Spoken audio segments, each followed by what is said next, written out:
그의 말씀대로 솔로몬에게 지혜를 주신 고로 히람과 솔로몬이 친목하여 두 사람이 함께 약조를 맺었더라. 아멘. 오늘 열왕기상 5장 1절에서 12절까지의 말씀, 복음 백신이라는 제목으로 말씀의 은혜를 함께 나누고자 합니다. 여러분은 주사 맞는 거 무섭지 않으신가요? 저는 정말 이 엄살이 심하거든요. 그래서인지 나이가 이 나이가 됐어도 주사바늘 보기만 해도 너무 아프고 무섭습니다. 그래서 정말 헌혈을 하고 싶은 마음이 굴뚝 같은데, 헌혈은 3개월 주기로 이렇게 할 수 있다고 해요. 그래서 이제 문자가 오거든요. 근데 저는 그 주사바늘이 너무 무서워서 1년에 많으면 2번? 이 정도밖에 하지 못해요. 주사바늘 볼 때마다 여전히 익숙해지지 않더라고요. 저희 딸아이가 최근 병원에 입원해서 여러 가지 검사를 받았어요. 근데 혈관이 가늘어서 정말 수도 없이 주사바늘에 찔려서 팔에 멍이 그렇게 시퍼렇게 들었는데도 잘 참는 것을 보면 저를 닮지 않은 게 참 신기하더라고요. 우리는 백신이나 예방접종을 하면 질병에 안 걸릴 거라고 오해하곤 해요. 오래전까지 저도 그렇게 생각했어요. 주사 맞으면 병에 안 걸리는 거다, 이렇게 생각했었죠. 그런데 이 백신의 원리를 나중에 알게 됐는데요. 참 역설적이게도 그 병균을 일부러 몸에 집어넣는다는 거예요. 우리 몸에 치명적이지 않을 만큼의 소량의 병균을 주입해서 우리 몸의 면역체계가 항체를 만들도록 하는 것이죠. 몸이 병균을 미리 경험하게 해서 약한 병균을 훈련 삼아 이겨내면 나중에 진짜 강력한 병균이 침투해도 싸워서 이길 수 있는 항체를 만든다는 것이 예방주사의 진짜 원리라는 거예요.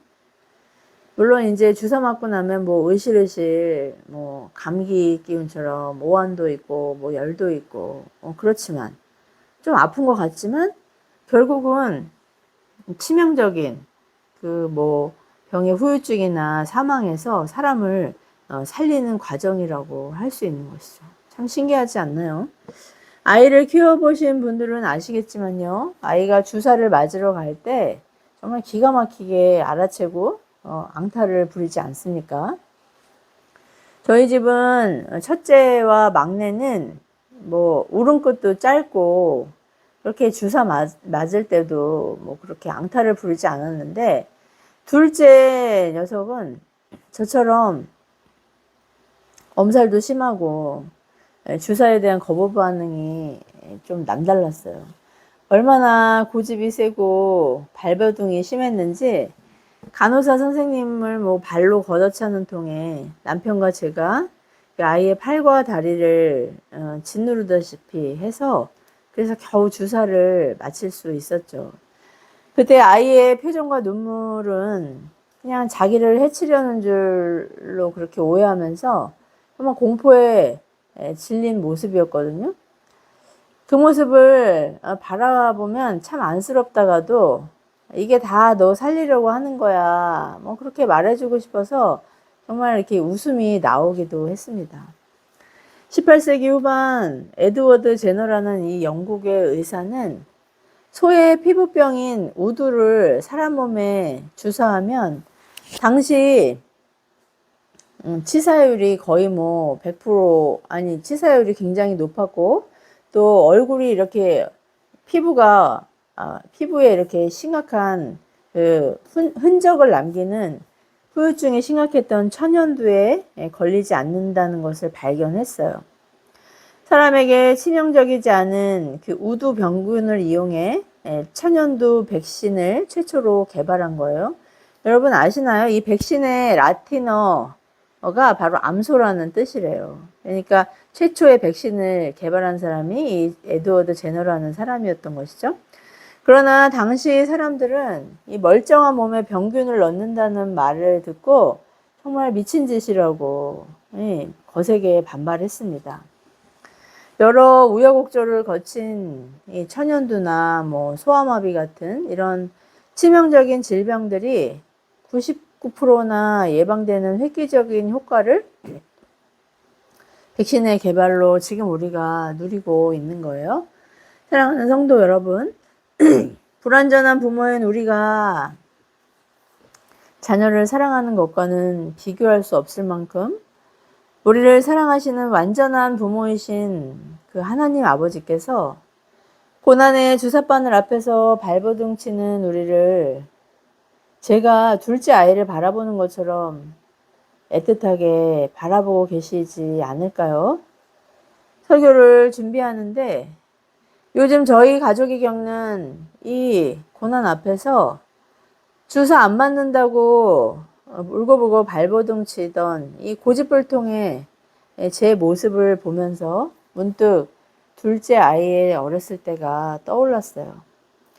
지금 이 순간에도 우리는 원치 않는 인생의 접종실에서 질병이나 뭐 경제적인 결핍, 또 관계의 갈등, 예상치 않았던 이 실패라는 주삿바늘을 보고 공포에 떨면서 몸부림치고 울부짖고 하나님의 선하심과 그 신실하심, 그 사랑을 의심하고 있을 수 있어요. 의심할 수 있어요. 이런 우리의 모습을 보고 비통해 하시는 주님의 마음이 가장 잘 드러난 이 말씀이 바로 요한복음 11장의 그 제자 나사로의 그 죽음과 부활의 기사예요.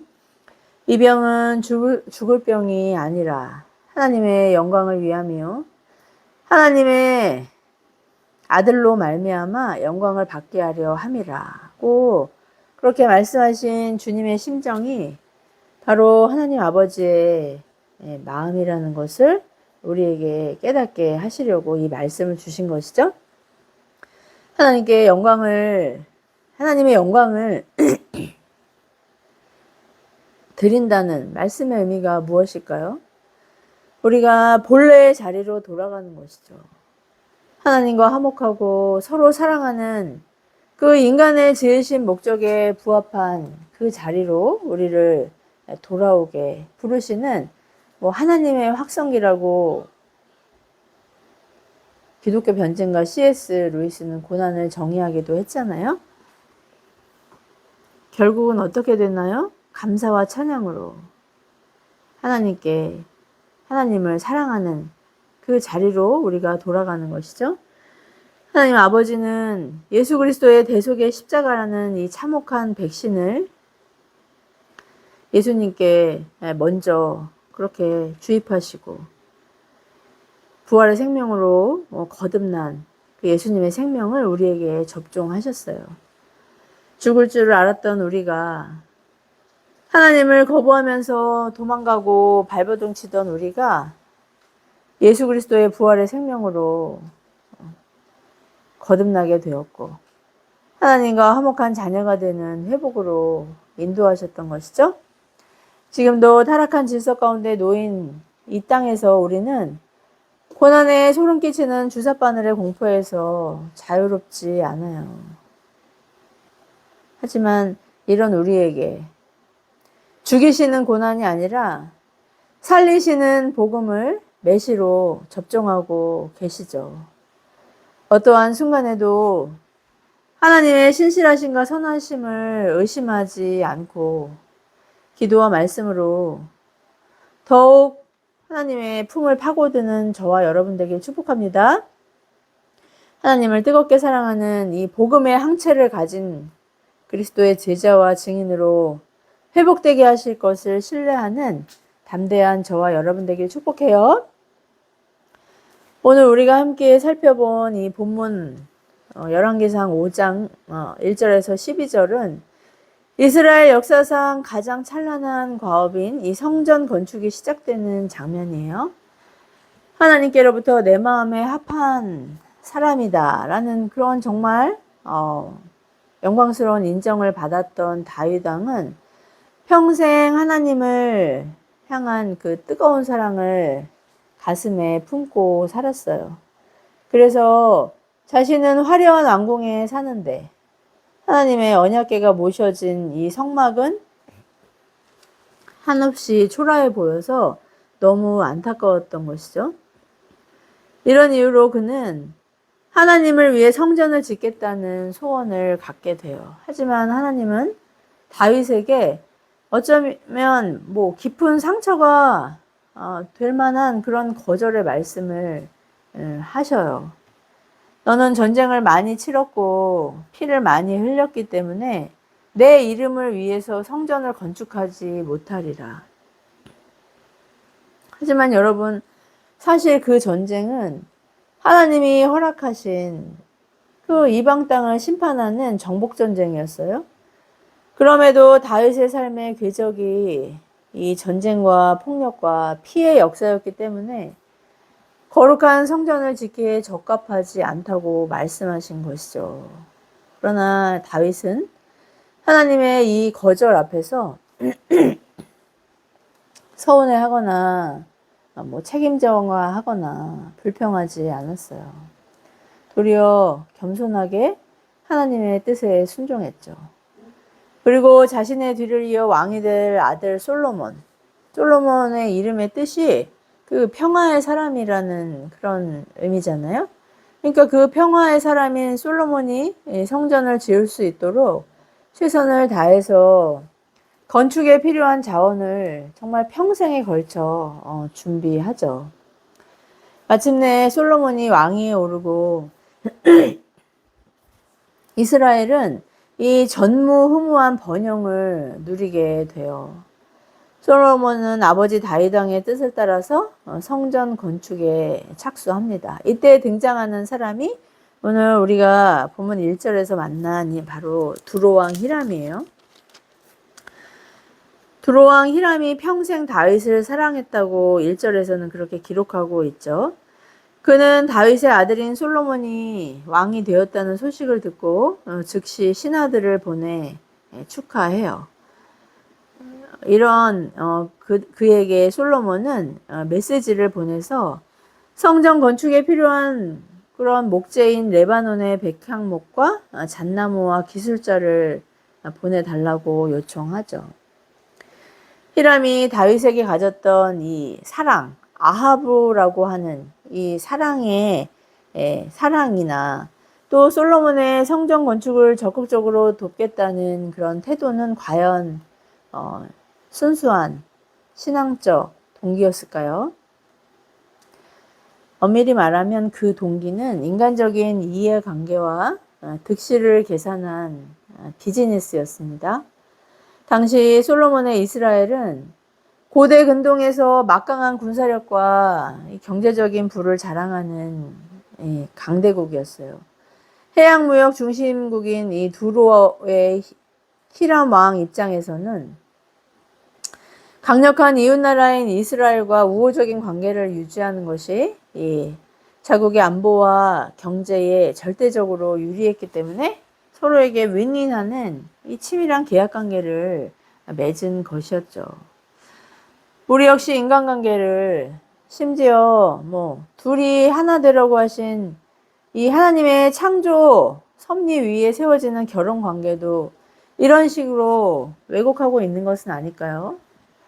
요즘은 각자의 수입을 오픈하지 않고 통장도 따로 관리하고 심지어 생활비도 반반씩 부담하는 부부들이 많아진다고 하는데 저에게는 이 얘기가 정말 너무나 충격적인 그런 얘기였어요.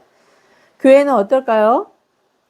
헌금이나 봉사를 하나님께 공로를 인정받는, 그래서 소원을 성취하는 그런 거래로 오해하는 것은 아닐까요? 히람이 성전 건축에 필요한 이 최고급 백향목과 잣나무, 또 숙련된 기술자들을 원조하면 솔로몬은 그 대가로 히람의 왕궁에 필요한 막대한 양의 밀과 기름을 공급하겠다고 그렇게 상호 조약을 맺게 돼요. 성전 건축이 7년, 왕궁 건축이 13년 해서 뭐 20년이었거든요. 20년 동안 매년 밀과 기름을 공급했다고 보는데, 역사적 가치로 현재적인 가치로 따지면요, 매년 뭐 15억에서 20억 그 사이, 20년 동안에 원조는 줄 잡아서 뭐 300억 정도가 되는 거예요. 그러니까 서로의 필요를 완벽하게 만족시키는 철저히 상업적인 이 계약이었던 것이죠. 그냥 다윗을 사랑했기 때문에 다윗의 아들이니까 무상으로 도와주겠다, 원조하겠다, 이런 것이 아니었다는 거예요. 그런데 놀라운 것은 이 비즈니스 계약이 성사되었을 때 이방 왕이었던 히람의 입에서 나온 고백이에요. 오늘 7절 말씀인데요. 히람이 솔로몬의 말을 듣고 크게 기뻐하여 이르되 오늘 여호와를 찬양할지로다. 그가 다윗에게 지혜로운 아들을 주사 그 많은 백성을 다스리게 하셨도다 하고. 아멘. 이방의 왕이 여호와 하나님의 이름을 높이고 찬양한 사건이에요. 그러나 이 찬양은 히람이 하나님을 인격적으로 또 구원자로 만나서 고백한 이 거듭난 신앙인의 찬양은 아니었어요. 이런 의미죠. 과연 이스라엘의 하나님은 대단한 신이구나. 지혜로운 왕 솔로몬을 통해 나에게도 이런 막대한 경제적인 이득을 주는 신이구나 라는 그 정도의 뭐 지적 동의나 만족감에서 비롯된 감탄이라고 할 수 있어요. 이거는 종교성을 가진 모든 사람들이 할 수 있는 그런 감탄이었던 것이죠. 그 증거가 열왕기상 9장에 기록되어 있어요. 어떤 내용이었냐면 훗날 20년의 건축이 끝난 후에 솔로몬이 감사의 그 표시로 히람에게 갈릴리 땅에 20개의 성읍을 선물로 주게 돼요. 그때 그 땅을 둘러본 히람이 한 말을 통해서요. 내 형제여, 내게 준 이 성읍들이 이러한가 하면서 그 땅을 가불이라고 그렇게 불렀거든요. 가불의 그 히브리 원어적인 뜻은 쓸모없다, 쓸모없는 땅이다, 이런 의미예요. 불평한 것이죠. 이것이 인간적인 이해득실로 맺어진 관계의 한계예요. 보상이나 대가가 마음에 들지 않으면 나한테 이득이 아니라 손해다 싶으면 언제든 돌아서고 또 불평하는 것이 세상 비즈니스 관계 방식인 것이죠. 그러나 비록 이 계산적인 계약 관계였지만 하나님은 이런 모든 환경과 이방 왕의 자원까지도 도구로 사용하셔서 당신이 거하실 이 거룩한 성전을 세우게 하셨어요. 보세요. 성전 건축을 위해 솔로몬이 스스로 준비한 것이 사실은 거의 없잖아요. 건축에 필요한 모든 설계도와 금은 동철 이런 자재는 아버지 다윗이 이미 목숨 걸고 다 준비해 두었죠. 성전에 들어갈 최고급 목재와 기술자들 역시 이방왕 히람을 통해 이미 다 세팅되어 있었어요. 그렇다면 솔로몬의 자랑거리였던 그 탁월한 지혜는 어디서 왔을까요? 백성을 잘 다스리기 위해 고민하는 솔로몬에게 하나님이 먼저 찾아오셔서 값없이 주신 은혜의 선물 아니었나요? 솔로몬이 한 거는 그냥 하나님 기뻐하신 마음을 품고 그렇게 고민했다는 거. 예. 그 사명 감당하게 해달라고 기도했다는 거. 그거 하나였던 것이죠. 결국 솔로몬은 하나님이 차려놓으신 밥상에 숟가락 하나 얹었을 뿐이죠. 이것이 바로 여호와 이레의 복음이에요. 여호와 이레는 단순히 우리가 필요한 것을 주시는 하나님이라는 그런 뜻이 아니에요. 우리를 사랑하셔서 우리가 알기도 전에 우리가 구하기도 전에, 우리가 뭘 해보기도 전에 이미 준비하신 하나님이라는 의미죠. 로마서 5장 8절에서 사도 바울은 우리가 아직 죄인되었을 때에 그리스도께서 우리를 위하여 죽으심으로 하나님께서 우리에 대한 당신의 사랑을 확증하셨다고, 준비하셨다고 그렇게 선언하고 있지 않나요? 이것이 바로 우리가 정말 하나님께 구해야 할, 또 이미 받은 것에 감격해야 할 복음이라는 것 항상 기억할 수 있길 바랍니다. 예수 그리스도의 십자가는 하나님의 충동적인 계획이 아니에요. 하다 안 되니까 이렇게라도 해보자. 하나님께서 아이고 내가 실수했구나 뭐 후회하시면서 마지막 극약 처방이다 이렇게 충동적으로 하신 게 아니라는 것이죠. 창세전에, 세상이 만들어지기도 전에, 인간이 타락하기도 전에 이미 준비된 계획이었던 거예요. 믿음이란 된다 하면 된다, 할 수 있다 이런 자기 확신이나 신념이 아니라 하나님이 준비해 주실 것이다가 아니라 하나님이 이미 준비하셨다는 것을 신뢰하는 거예요. 솔로몬은 아버지 다윗이 뿌린 씨앗, 그리고 하나님께서 이방 땅 두로까지 움직이시며 준비해 두신 그 은혜의 열매를 그저 거두고 누렸을 뿐이에요. 이것이 바로 여호와 이레, 하나님이 친히 모든 것을 준비하셨다는 것을 예표로 보여주신 것이죠. 창세기 22장에서 모리아산에서 아들 이삭을 번제로 드리라는 명령에 순종한 아브라함에게 제물을 미리 준비하셨던 것도 결국 하나님이 하신다는 것을 우리가 누리고 깨닫게 하시기 위한 예표였던 거예요. 하나님의 성전, 궁극적으로 하나님의 나라가 임할 때는 반드시 드러나는 가시적인 열매가 있어요. 바로 화목인 것이죠. 하나님은 당신의 나라를 샬롬의 나라, 평화의 나라라고 그렇게 명하실 만큼 화목을 가치 있게 보세요.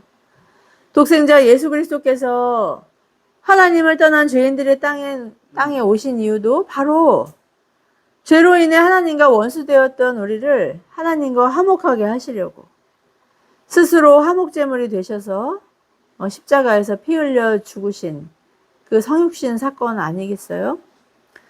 하나님 나라의 본질은 화목이에요. 미움과 반목, 다툼과 분열이 있는 곳에는 결코 하나님의 영광이 나타날 수 없기 때문이죠. 하나님은 그토록 사랑하시는 다윗에게조차 너는 피를 많이 흘린 폭력의 사람이기 때문에 내 성전을 짓지 못한다고 하실 만큼 하나님 나라의 핵심 가치를 보여주셨어요. 그래서 평화의 사람, 화목의 사람인 솔로몬을 통해 성전을 세우신 것이죠. 두 번째 열매는 바로 태평이에요. 본문은 사방에 대적이 없었다고 말씀합니다. 이 태평이라고 하는 이 단어의 히브리 원어는 쉼이라는 의미거든요.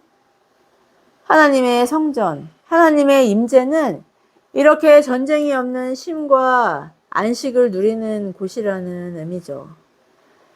예수님도 수고하고 무거운 짐진 자들을 쉼과 안식이 있는 당신께로 부르시지 않았나요? 복음은 늘 분주하고 불안하게 동요하는 우리에게 쉼을 주는 정말 보배로운 하나님의 선물이라는 것. 그 감격을 회복할 수 있는 저와 여러분 되길 바라요. 그리고 세 번째는 바로 찬양이에요. 궁극적으로 하나님께 영광을 돌리는 것이죠. 하나님을 인격적으로 만나지 못한 이방왕 히람조차 하나님을 찬양했어요. 그와 이스라엘이 평화의 조약을 맺는 화평과 화목의 기반 위에 하나님의 성전이 세워진 것이죠. 하나님의 임재가 있는 그 성전이 세워질 때, 그리고 그 성전이 있는 곳에 세상도 하나님을 보게 되는 것이죠. 사랑하는 성도 여러분, 오늘 신약교회를 살아가는 우리에게 성전은 건물이 아니에요. 하나님을 영과 진리로 예배하는 우리가 바로 성전이죠.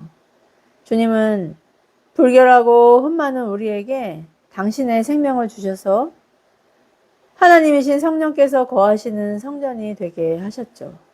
이런 우리에게 이미 임한 하나님의 나라인 우리의 가정과 교회로 부름받은 저와 여러분이 이 평안과 화목을 누리고 세상에 하나님의 영광을 보여주고 있는지 점검하고 회개와 감사로 주님께 나아가는 저와 여러분 되게 축복해요.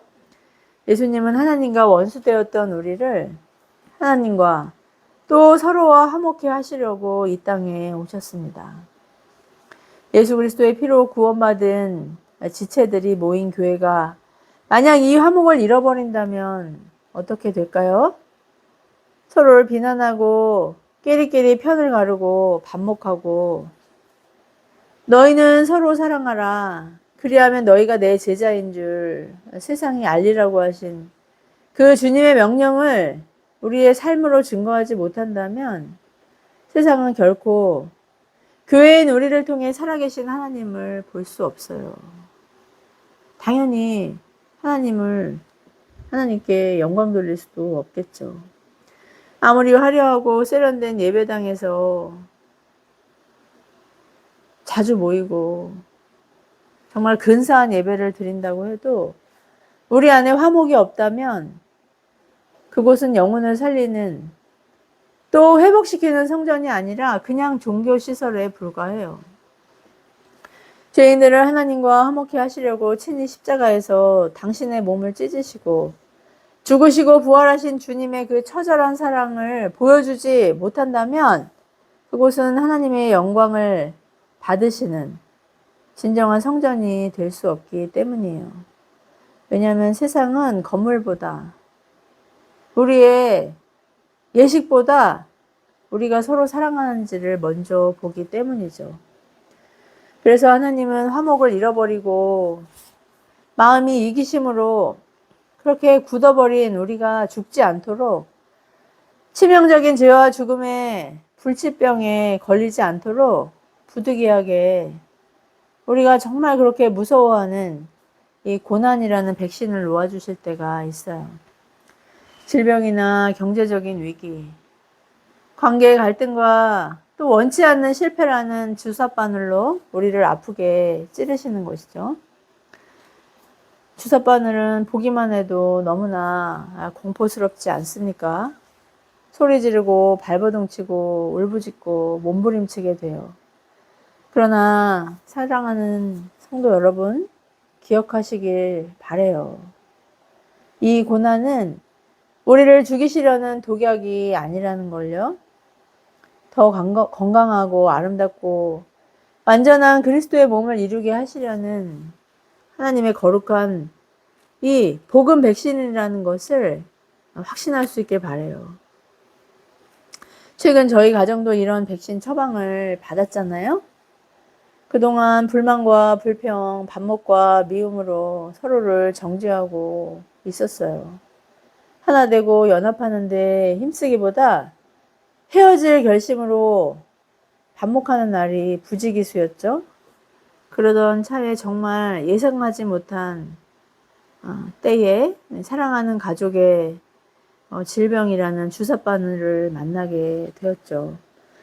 처음 소식을 접했을 때 하늘이 무너진다는 것이 이런 것이구나 할 만큼 정신이 아득했습니다. 가만히 있다가도 무시로 오늘 우리가 하나님께 올려드렸던 찬송가 그 407장의 가사처럼 뼈아픈 눈물을 쏟고 또 쓰라린 마음으로 탄식하면서 또 자책하고 낙심했었죠. 마치 주사바늘을 보고 발버둥 치면서 간호사에게 발길질을 하던 제 둘째 아이의 어린 시절처럼 하나님 앞에서 그렇게 울부짖었어요.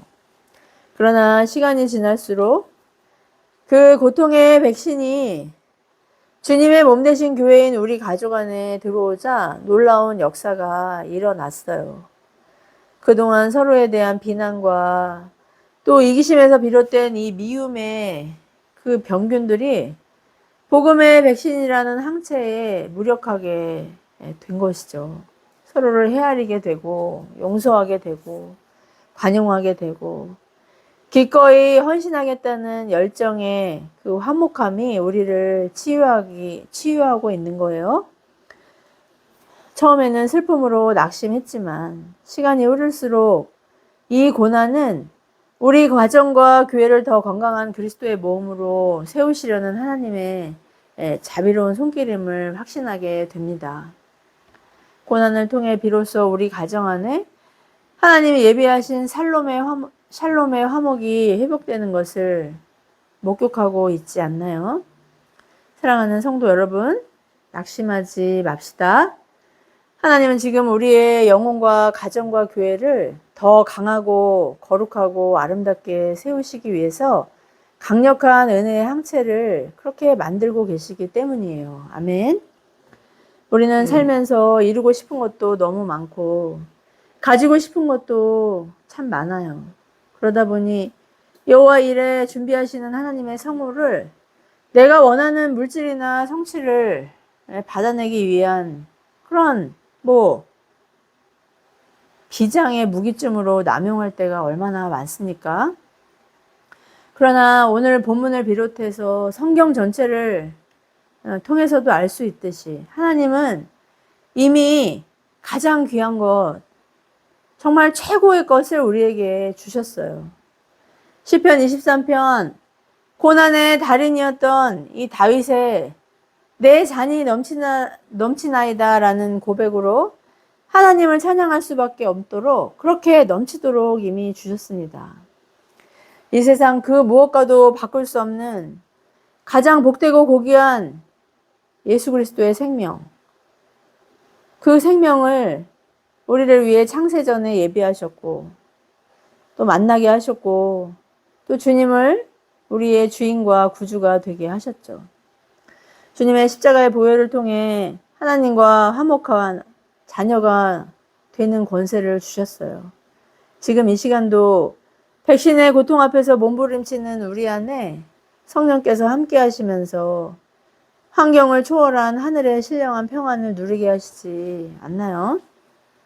우리가 원치 않는 사망의 음침한 골짜기를 정말 불가피하게 지나게 될 때는 이미 받은 이 엄청난 구원의 은혜를 잊게 되고 불평하고 낙심하는 우리지만 그때 하나님은 우리를 조금 아프게 해서라도 하나님과 화목하고 이웃과 화목한 복음의 자리로 우리를 부르시고 회복시키시죠. 구원의 감격을 회복한 우리의 찬송과 감사로 하나님께 영광을 돌리게 하세요. 세상으로 보게 하시죠. 이방왕 히람처럼 놀라게 하세요. 주님은 이 시간도 말씀하시잖아요. 내가 너를 위해 생명을 준비했다고요. 나는 여호와 일의 하나님이다 라고 말씀하셔요.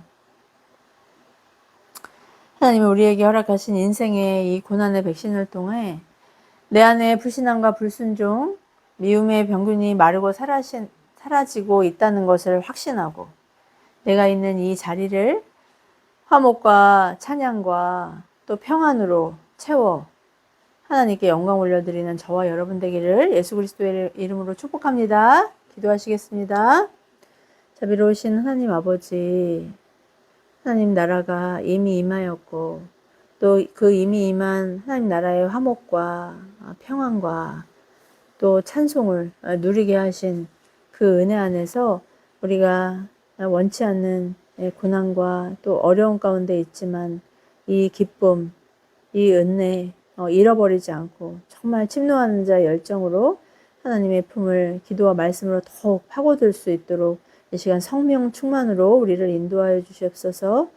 공고한 영혼들 또 우는 자들과 함께 올 수 있는 주님의 마음을 허락하여 주셔서 그 지체의 그 고통을 헤아리게 하시고 그 짐을 함께 나누게 하시고 너희가 서로 짐을 지라고 하신 그 자비로운 음성 앞에 아멘으로 순종할 수 있는 저희 모두가 되어서 이후로 하나님께서 회복시키실 참으로 찬란하고 아름답게 빚어가실 사랑하는 딸의 그 회복을 확신하고 기대하고 나아갈 수 있는 우리 모두가 될 수 있도록 늘 깨어있게 하여 주시옵소서. 모든 말씀 우리의 생명이 되시며 부활이 되시며 또 치유와 회복이 되신 예수 그리스도의 이름으로 간절히 기도드리옵나이다. 아멘.